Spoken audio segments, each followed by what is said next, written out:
Hello and welcome to Writing Forward, a conversation show featuring some of the best and brightest voices from across Wisconsin. I'm Jeff Aloysia. I'm a former editor at the New York Times, a Milwaukee suburbs native, and now I'm a freelance writer based in Madison.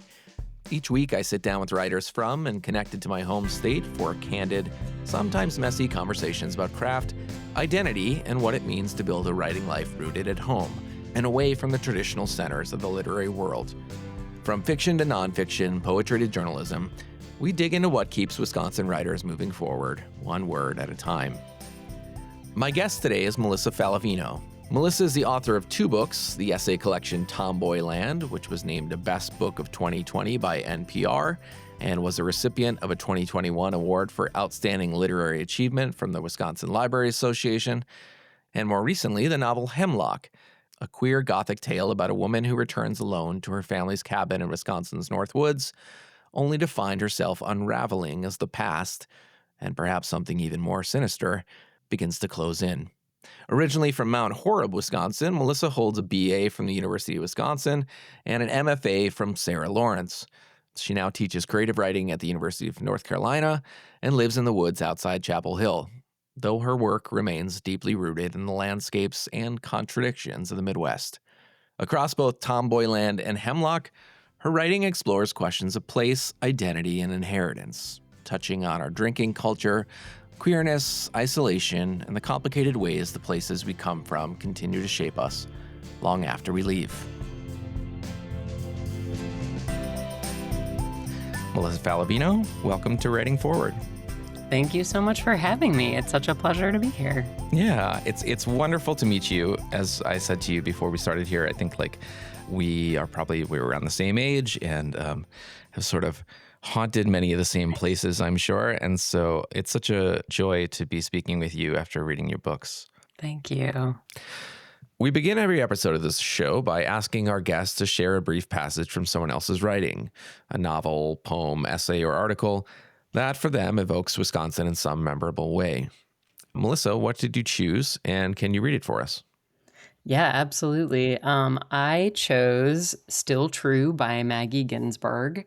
Maggie is wonderful in so many ways. And when I first read this book, I just felt like not only did she capture small town Wisconsin, Maggie and I both grew up in Mount Horeb. So I feel like there's a little bit of Mount Horeb DNA in this book, in the town of Anthem. And there's some like really luscious kind of rural landscape that she writes.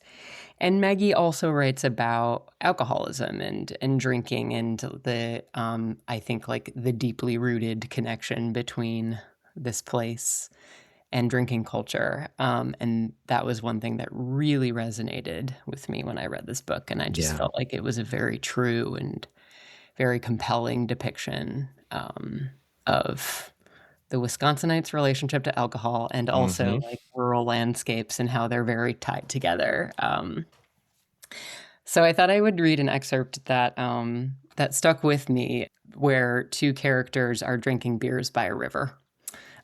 Which really evoked a lot of memories in me about like sitting on the hood of a car on the bank of Stewart Lake in Mount Horeb, drinking cheap beer.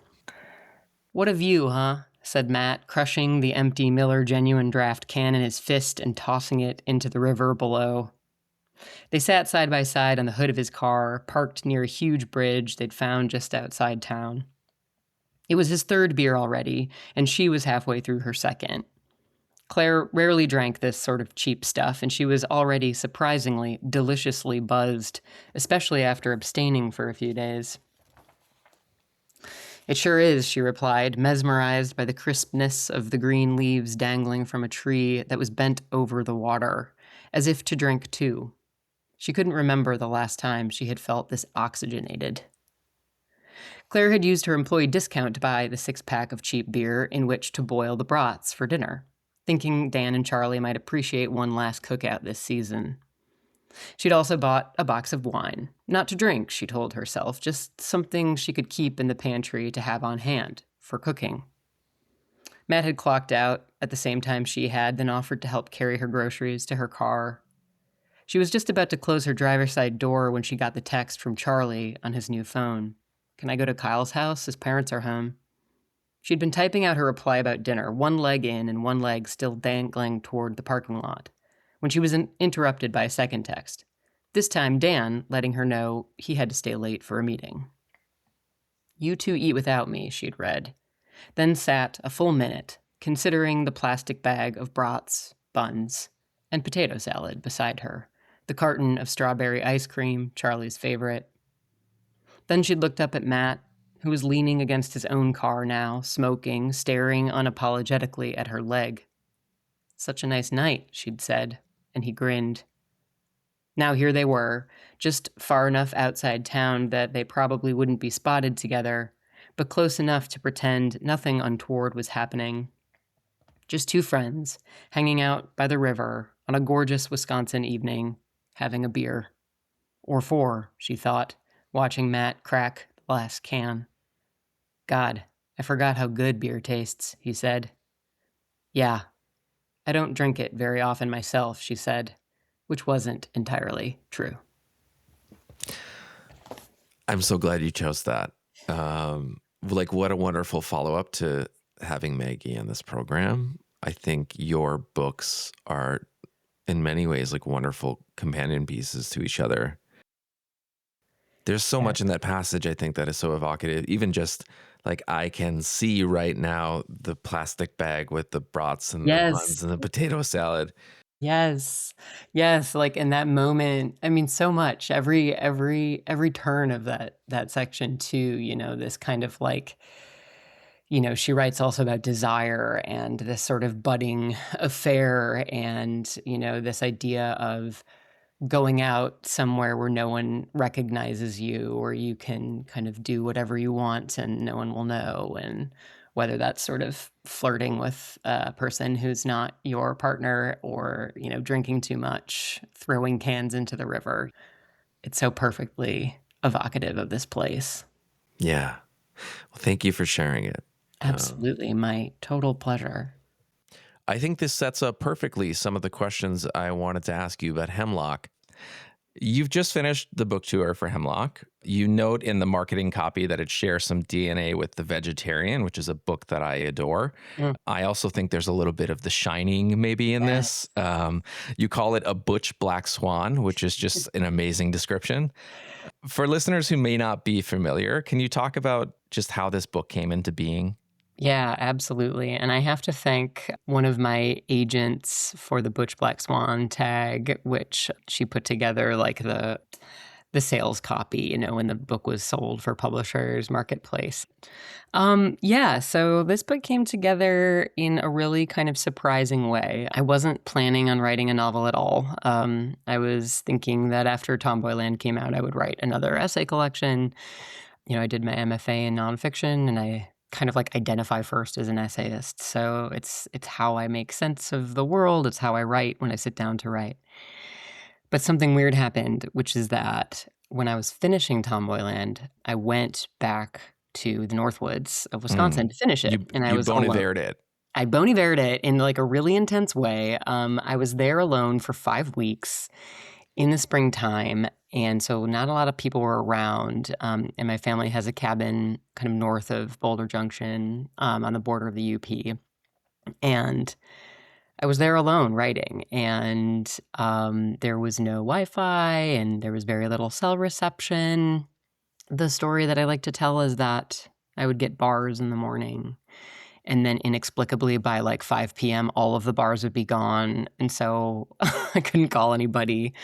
I was just really alone. And I wasn't sleeping well because I was in the woods alone. And it was a place that I had never once been afraid of because I know it so intimately, the Northwoods, and felt very comfortable there. And then suddenly I was like afraid at night, and was hearing the creaks in the woods and the footsteps of like probably deer, but what in my imagination was something far bigger and more sinister that was coming for me.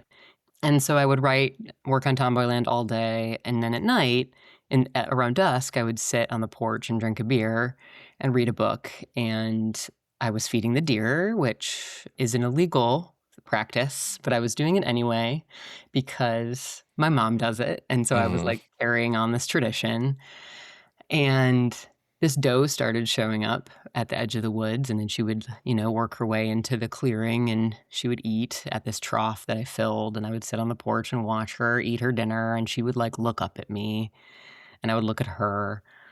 And like one night I said hello and like imagined her speaking back. Yeah. And thus this idea for this novel was born. And when I turned Tomboyland in to my editor, I had gotten a great piece of writing advice, which was like to make sure that you're working on another project Hmm. when you turn in your first book so you don't go crazy. And so I started writing into this idea and no stakes, I was just kind of having fun and kind of quickly figured out that I was writing fiction and had a really good time sort of imagining this world, this like slant Northwoods and kind of shadow version of me. And yeah, it just kept growing and it kept becoming what it needed to become. And then suddenly I had a 300-page manuscript and was like, oh, have I written a novel?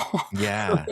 I think it's so interesting because if I think once you read Tom Boylan, you start to see all the parallel. You've almost written like, not to say that there's a one-to-one in any way, but it's almost like speculative autofiction. Yeah. Yeah. That was kind of what I was thinking. And I think people are really afraid to talk about autofiction, but I find it fascinating. And, so much of this book of Hemlock is from my life and is pulled directly from my experience.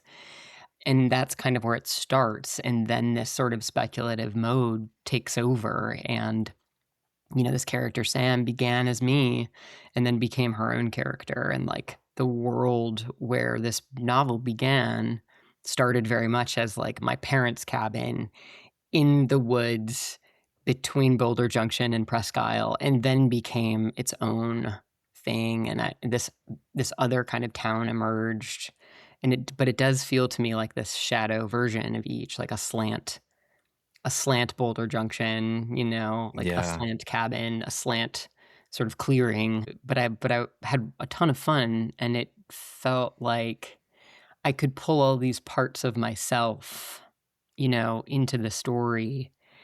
But then there was this great liberation and like I could do whatever I wanted and I could make this dough talk.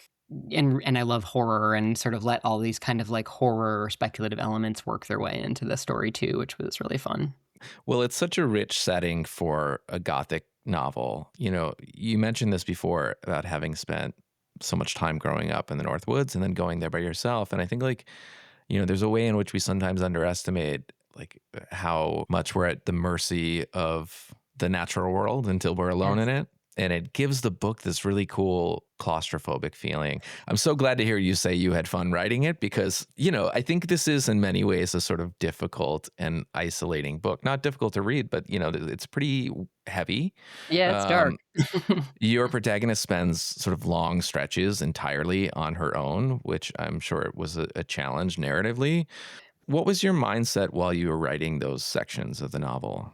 Yeah, that's a great question. I think I come from this mode of writing that is by nature very interior. I'm an essayist, so I'm in my head and I'm writing from the mode of within my head. And there is this sort of external, internal tension and movement, but so much of it is, pretty squarely interior. And so as I was writing this book, it was like, 90% of it was interior. And it Hmm. was just this close third perspective. I didn't want to write this novel in first person because I really wanted Sam to feel like a character separate from me. Yeah. I wanted to give it that space. Like, this is not me on the page. This is not my life on the page. This is her life. This is a different world. So I wrote it in close third, but I really wanted to maintain that really close, claustrophobic kind of feeling of being stuck inside your head as much as you're sort of like trapped in a place, and how being inside our heads can be as scary, if not scarier, than an actual external world. But I really wanted to play with the threats of the external versus threats of the internal. Hmm. And then at a certain point, when I sent it to my agent, she was like very gently like, this is great. It's beautiful. And sometimes in a novel, something needs to happen. And I was like, oh, right, plot, or action or Uh-huh. whatever. And so I found that in the revision, when I got deeper and deeper into revisions, I really had to like extricate myself from inside Sam's head and make some of these like more external things happen. People had to come and go. Things needed to occur, and the plot needed to. It's not a plot, obviously, not a plot-centered book, but like it had to progress and complicate itself. I mean, isn't it one of the joys of writing literary fiction that like you can write a whole draft and then like, yeah, that's a revision Yep. concern. Yep. Yep. I'll figure it out. And then I read some really helpful craft books that helped me sort of grapple with the idea of like how to make things happen and how to push the arc of the story along. And Yeah, which books? I'm sure that we'd have listeners who'd be interested. yeah, the most useful, hands down, was my friend Matt Bell's Refused to Be Done. It was really, he separates it into drafts. And I really used it in like the third part of the book when you're sort of deep in revisions. That section of the book was really useful for me, like on the kind of micro level, but it was also really useful on the macro level too. And I ended up teaching exercises from that back half of the book, like, getting rid of widows. There's so many practical exercises in the book that are great like that. That's like just do a pass looking for this one little thing Yes. and yank them all out. Weasel words. Weasel words. Yes. Yeah. And so like you search for your weasel word and like, I had like 10,000 that's, you Mhm. know. So that was really useful. George Saunders, Swimming Upon the Rain. That was really useful. Yeah, those were the two big ones for Those me. are good companions. I feel like Matt's is like the sort of meat and potatoes, like Yes. brass tacks book. And Hmm. then George Saunders is like you're sort of learning through osmosis or something. Yes. Yeah, and I Um, was actually teaching fiction for the first time when I was working on those revisions and reading those books. So it was really useful for me to also figure out how to teach what I was doing yeah. because I didn't really know, I wasn't trained in it in the way that I'm trained in nonfiction. So Hmm. they really helped me kind of like learn alongside my students and use these techniques that really helped hone, especially in the revision or editing process. One of the sort of parallels in this story, I don't think it's giving anything away to say that Sam, the protagonist, is struggling with her relationship with alcohol. One of the first chapters it started with a beer. You've spoken openly about your relationship to drinking. Was that something that shifted during the writing of this book? You were drinking when you started, correct? Yep. Yeah. Yeah. In terms of like understanding on a new level how writing can change your own life. This book was pretty transformative for me in several ways, but really in terms of that kind of identification. Addiction has been something that has touched my life in many ways for a very long time, as it does so many people. And when I started this book, I was really sort of thinking about this character, Sam, as like holding other people's addictions, and I was writing all of these other kinds of addictions that I knew through people I love, and she was the vessel that sort of carried them all. And that was my understanding of this book for Mm, like years, and it yeah. it really wasn't until I was deep in revisions, and I remember this moment very, very specifically where I was writing a scene about Sam's relationship with alcohol as like a love affair. And there was this litany of experiences that she was sort of cataloging. And I had them all written down in a paragraph and saw them all in like a list form. And I was like, A, that's a lot. And Hmm. B, those are all mine, Light bulb. Yeah. all of them. And it was sort of one of those things where, like, you can identify other people's problems sometimes much more easily than you can your own. And then suddenly I was confronted with this litany of things that I had experienced. I had always known that I've had a long and complicated relationship with alcohol. I've definitely, like, Yeah. As Have I think probably most of us who grew up in Wisconsin do Yes. in some way. Mhm. Yes, it's just so much a part of the fabric of us. And so I could look back at these past lives and say, well, that was just, I was just in college, or like I was just in roller derby. That's what we did. But then it was like, oh, I was just living in New York. I was just playing in bands. I was just being a writer. I started to kind of like pull apart that relationship a little Yeah. bit more. And then this other thing happened where I lost someone very close to me to addiction, and I had seen the trajectory of his life and how addiction had just sort of like kicked on and taken over, and it was very fast, and it was from the where I was sitting, it was like, it was very sudden, and it was horrible, and I was 40, and I was like, I could continue down the same path, and like, Mhm. my relationship with drinking these days is very moderate and like not problematic, and I know that I have the capacity to turn down this dark corner and turn down the dark alley of myself.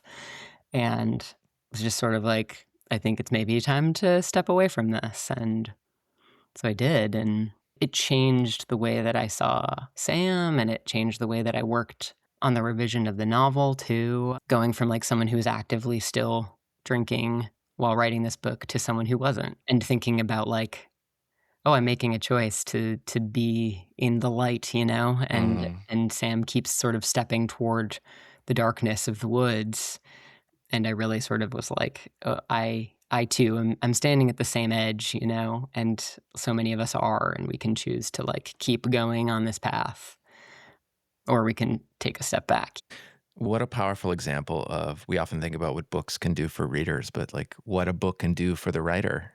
Like, did you have any early readers or like a writing group that, anybody along the way who sort of said like, boy, Melissa, this sounds like this sounds like maybe, I'm just, the drinking is so central to the narrative. What's funny is that, like, this book, I kept so close to the chest for so Mm, long. I didn't show it to anyone, and, part of that was because I didn't think that I was actually writing a novel, you know?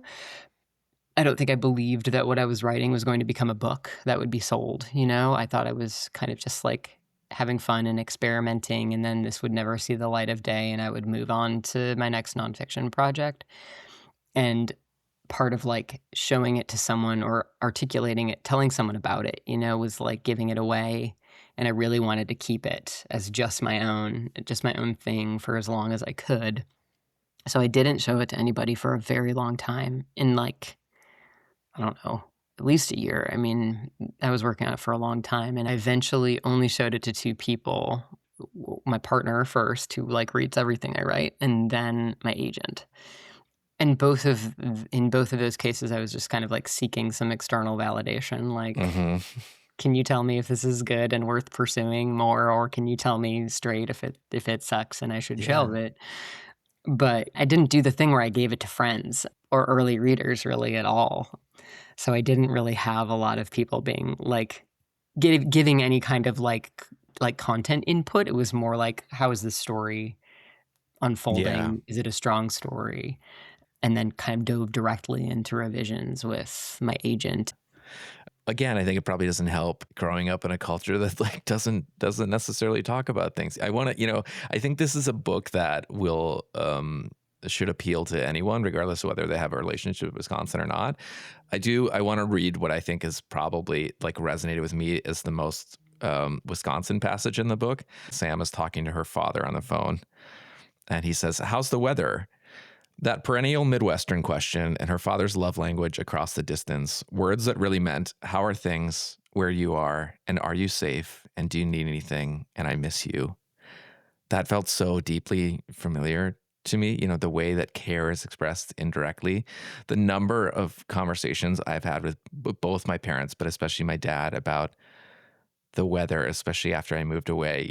There are great many references in this book to how sort of no one in the community really talks about things. And it doesn't mean that there isn't care and love. And When did you begin to sort of move toward more direct expression in your own life? And what was that transition like? Great question. Well, first of all, I'm really glad that that passage resonated Ugh, because I love that. I love that scene. Because it's so true, We talk about things through other things, It is yeah. this sort of indirect mode of communicating and caring. Writing has always been the way that I say things that I don't know how to say aloud. I think that's kind of why I was drawn to writing in the first place, growing up in a very kind of Midwestern household and community where I just felt like we didn't talk about hard things at all. We actually very actively worked to keep them a secret. The stoic Midwestern farm family just like does the work and doesn't talk about emotions, or hard things. And I think I was always a very expressive kid, and I think quickly learned, like, "Oh, we don't talk about these things," and so writing became this way for me to say things aloud in a way, without saying them aloud. I think just, like, beginning the process of writing and then really finding creative nonfiction, which, essaying my way into a question has always been this way that I figure myself out.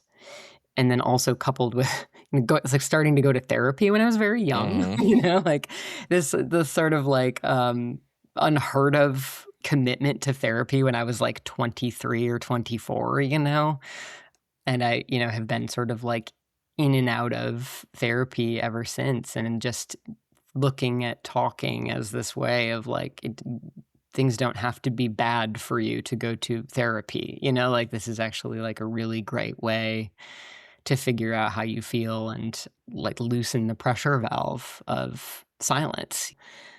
Writing really deeply personal essays also became this great way for me to like show myself.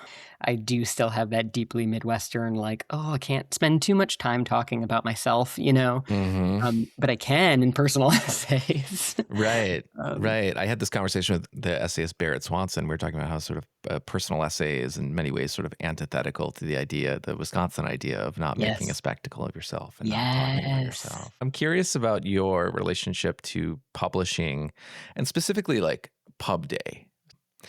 As you mentioned, your essays are really confessional in some ways. They're very real. I think some would probably describe your style as fearless, although I think that is a thing that comes hard earned and probably comes with a lot of fear.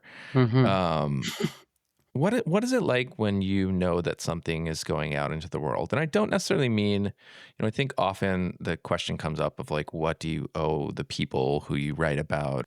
I'm less interested in that as I am like, how do you take care of yourself and how do you sort of brace for being that vulnerable and open to the world? And that is always a big part of the fear, Hmm. So much of the fear is like what people I Of love will course. think. I will say that, you know, I've been doing this now for a long enough time that I have gotten pretty good. I'm not sure how, but I've gotten pretty good at compartmentalizing. And like there's me on the page and there's me in these essays or novel, and then there's me in person. And they feel obviously they're not separate, but they feel kind of separate to me.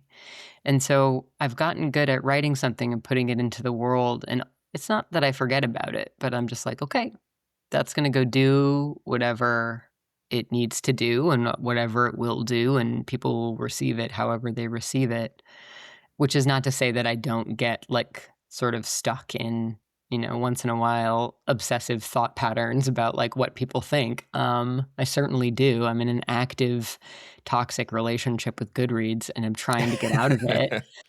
Really, really trying to not ever check it again. Hmm. Because it's not my business, it's their business. And um so I think that on a good day, I can say like, okay, this is now in the world and it's no longer mine. But in terms of care, it's also really important to me to like, you know, stay off the internet, Yeah. not doom scroll, because then I start to like search for responses to my work, and like it's like I'm actively seeking out the negative reviews and Mm-hmm. allowing myself to kind of spiral into that way of thinking. So staying offline is always very healthy for me. I need to do better. This year and these past couple years have been like an exercise in just trying to be very present in my IRL life, and be a person in the world and not like a version of myself online. So being in my life with the people around me, trying to be a good partner, trying to be a good friend, walking in the woods, Yeah. and reading. Like reading is just what I like to do most, and so I protect my time in a lot of different ways, but like my reading time in the morning is very important to me, and it makes me feel very centered and like is this constant daily reminder that this is what I do and this is who I am and these are the works that I'm in conversation with, and I'm going to keep doing this work regardless of what people say about that work out in the world, and just like continually returning to the writing is the best form of self-care for me. I'm Yeah. now home from this tour and I'm like, well, what now? And what is always true is true now, that like I am working my way back into a writing practice, and every day it gets I feel a little better, because I'm like, I'm back in it. I'm doing the thing that I do, and Hemlock is going to continue to have its life outside of me.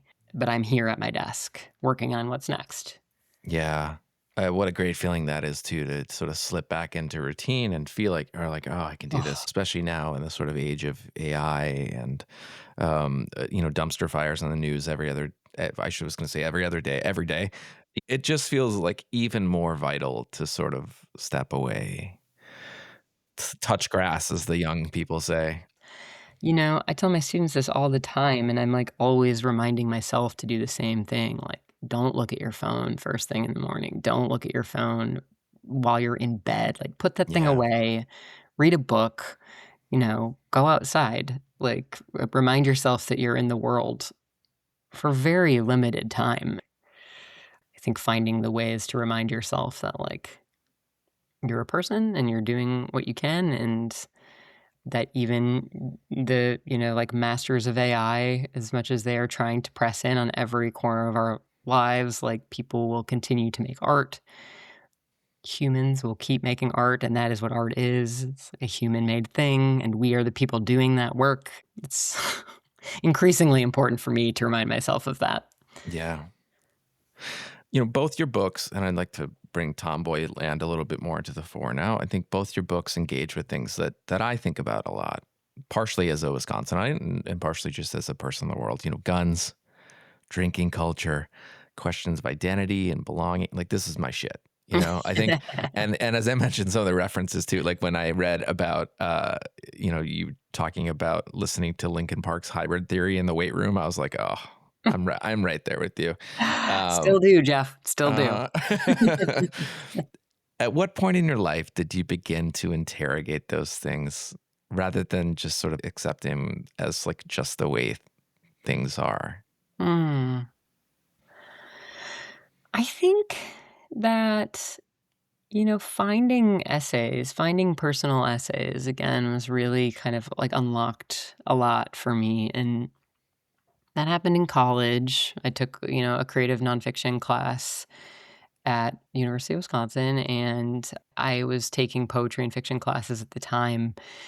But I remember reading those first works of creative nonfiction being like, oh my God, this is so awesome. Like, we can do this. We can write in the first person about not just ourselves, but about culture, about our communities, about the world. And it really unlocked something for me. And around the same time I started writing for Isthmus, I was still in college when I started writing features for Isthmus. We should say And Isthmus is the long-running alt weekly here in Madison, which went away for a short time, but is now back. and they Hmm. just published their a special issue that was like 50 years of Isthmus, and they selected an article from each year, and they chose one of the pieces that I wrote to represent 2006, Amazing. which was like, I think the piece that unlocked this kind of writing about, your own sort of personal, dark, murky interior, Wow.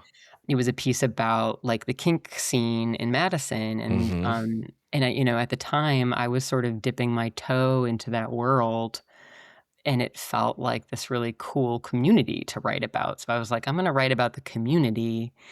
But that was the first piece I ever wrote that I published that was, like, deeply personal. I was like, Mm. "I'm going to a BDSM show at the Annex and, watching people be suspended by flesh hooks, and my parents were reading that, and everybody that I grew up with in Mount Horeb was reading that, and they were like, 'Whoa.'" You Yeah. know? You ripped the Band-Aid off. I really ripped the Band-Aid off, I didn't start small. I had written one piece for them before that. My first piece for Isthmus was about, I was working as a barista in Madison, and, I wrote about, like, the coffee culture, Mm. which was not ubiquitous in the early 2000s yet, in Madison. So I was writing about, like, regulars and service, and so that was very gentle, like a gentle version of, like, the first person narrative about communities and subcultures, which became kind of my beat. But yeah, that kink article was really the opening, I think. And I was like, what other dark corners of my own life can I write into, and how can I sort of make them not just about me, but about, some cultural shift or some community or some movement, which has always been my goal as an essayist, to not just be writing about me, but to be writing about something more universal or more outside of myself. And I'm just kind of like the one lens through which I'm looking at this larger concern. Yeah, that feels like a sweet spot to me. If you can sort of talk about a larger issue and then figure out a way to implicate yourself, because I think there's an argument too. Like if you can't do that, if you can't sort of say, like, here's why I'm the person to write about this, then maybe you're not the one to write about it. But in this case, like, what an empathetic guide to say the kink scene in Madison. We should say too, like, you have a wonderful essay about that in Tomboyland. Yeah, that feature in Isthmus became sort of the basis of that essay that ended up in Tomboyland as well.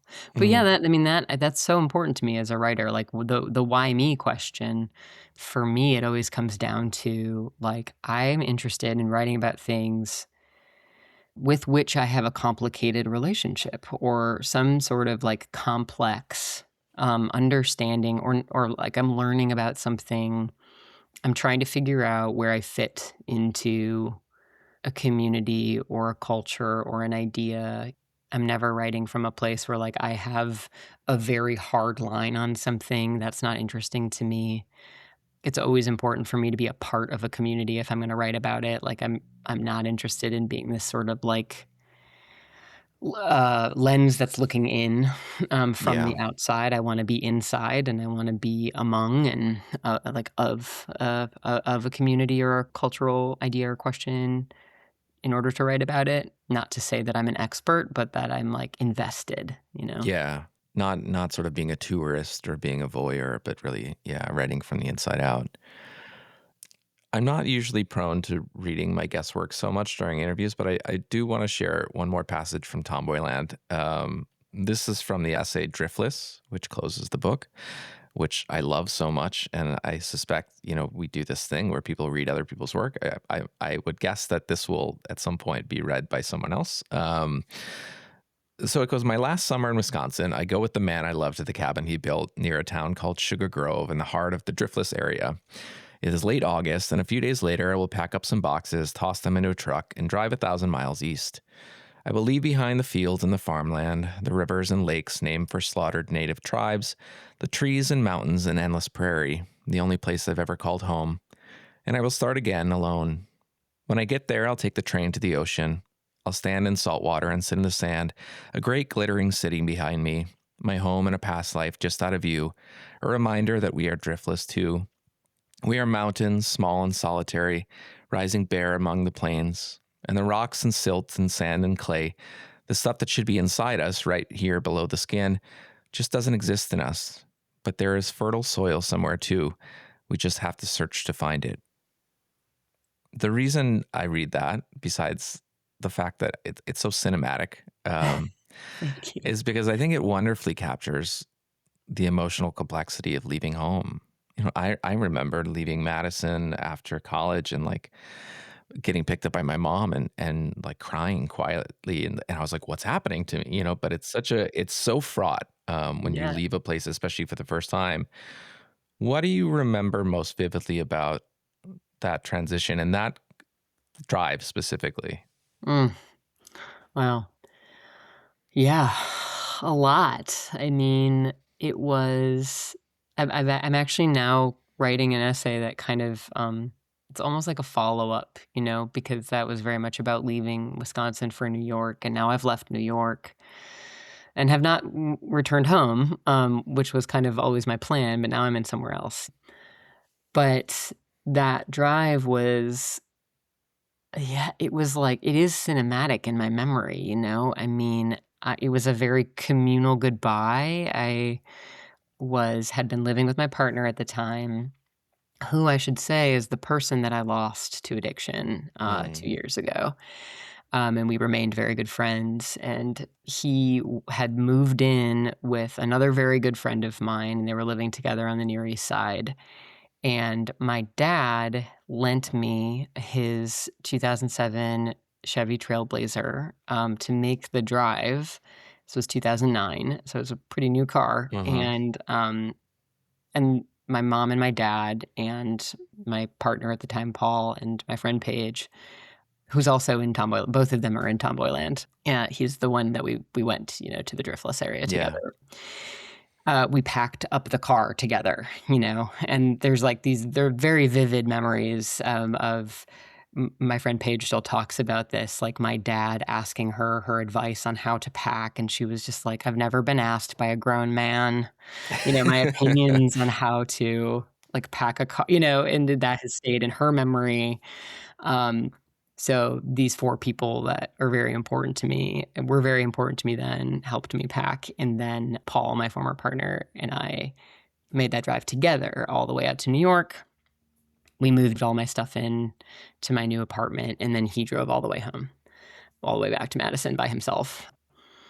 And it was like, we were on the road together.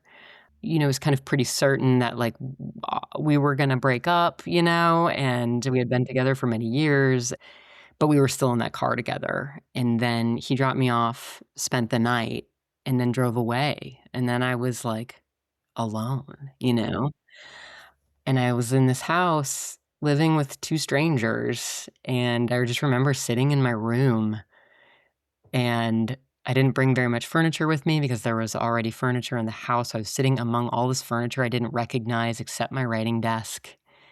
And I remember, like, sitting at my writing desk and being like, "I I've chosen to come here and leave my home to be a writer," and I was enrolling in my MFA program at the time, and I was so scared. I was like, "What have I done? Like, how am I gonna do this? How am I gonna be all the way over here in New York? What am I doing in New York?" I remember thinking, "I've got a 2-year program, and then I'll come home." And that was my plan, and then I ended up staying in New York for 12 years. Yeah.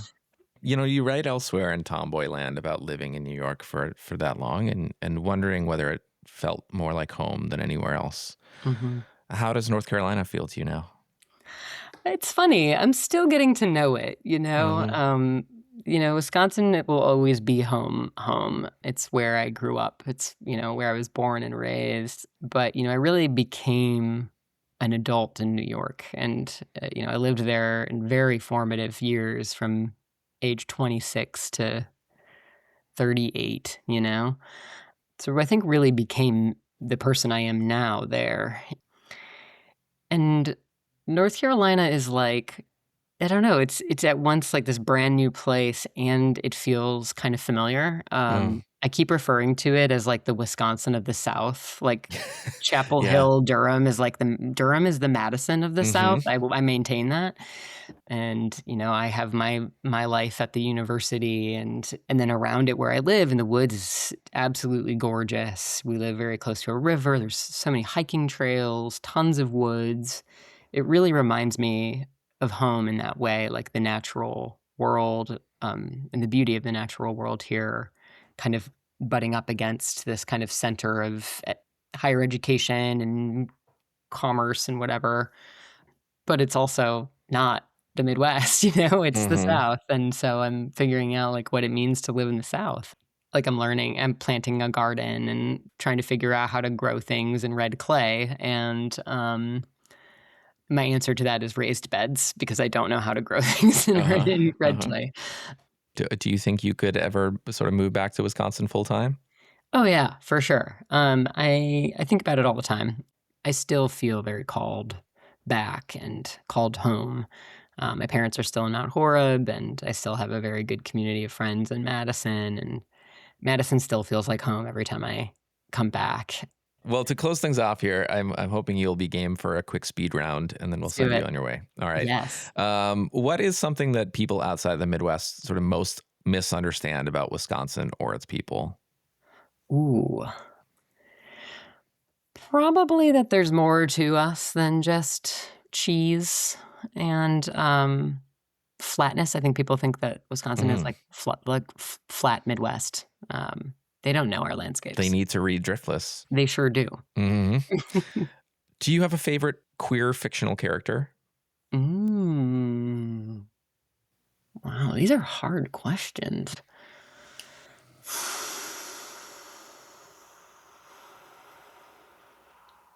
The character that is coming up is like I don't even know that when I first read this character, I clocked her as queer, but possibly the narrator in Bastard Out of Carolina by Mm. Dorothy Allison.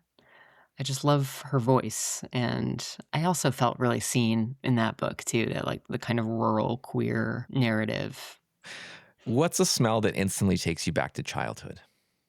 Ooh, I think definitely like the woods, like particularly woods in the fall. And there's a different smell in the woods here in North Carolina than there is in like the Midwestern woods. It's very pine forward here. Hmm. But I think that that smell of like leaves on the ground um, Yeah. always brings me back. And there's something, also something inexplicable that I've never actually been able to identify about like a very early spring day in the early morning. Like there's a particular way the air smells when it comes in through the windows in the spring that immediately brings me back to like childhood in my bedroom in Mount Horeb Mm. in like June with the windows open. Yeah. We'll do two more. What's something you believed about writing early on that maybe you've since let go of? Ooh. I think that I had a kind of misconception when I first started writing that, I had to do certain things by a certain time. I felt like I was on a timeline. And, when I went to grad school at 26, I was like, I'm going to publish my first book by 30, which is hilarious. Hmm. Um, but that feeling of having to do anything by a certain time is complete fiction. What I know now to be true is that the work comes on its own time and a project takes as long as it needs to take. And, if I end up being a writer who has 3 books total that I feel really proud of, that's a career. That's a life's work. Who's a writer you return to when you feel stuck? I'll show you. And listeners can't hear this, but just took this off my shelf. Upstream by Mary Oliver. This is a book that I will pull off the shelf when I start writing, when I'm kind of thinking about something. I'm writing a lot about the natural world these days, and I can literally just turn to any page in any of her work, but especially this book, Upstream, and feel like reconnected to essays, to writing about the natural world, to like reminding myself to pay attention. I love that. And I love that it's sitting in your desk. I think we could all probably learn more about what someone's working on and where their head's at by looking at the books that are on their desk than by asking them. Melissa, thank you so much for doing this. I appreciate it. Thank you so much for having me. This has been an absolute pleasure.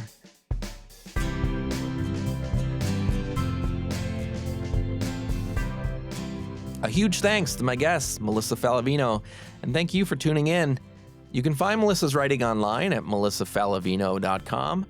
And if you enjoyed this episode, please leave a rating or share it with a friend. It really helps. And don't forget to subscribe so you don't miss new episodes. They come out every Wednesday. As always, you can reach me anytime at jeffaloizia.com/writingforward. That's jeffoloizia.com/writingforward. I would love to hear from you. Writing Forward is recorded with support from Dane Arts. It's produced, edited, and mixed by Anya Van Wagtendonk. The theme music is by the Lolo Hombre. Logos and episode art are by Tim Burton. Thanks again for tuning in. In the words of Quick Trip employees everywhere, see you next time.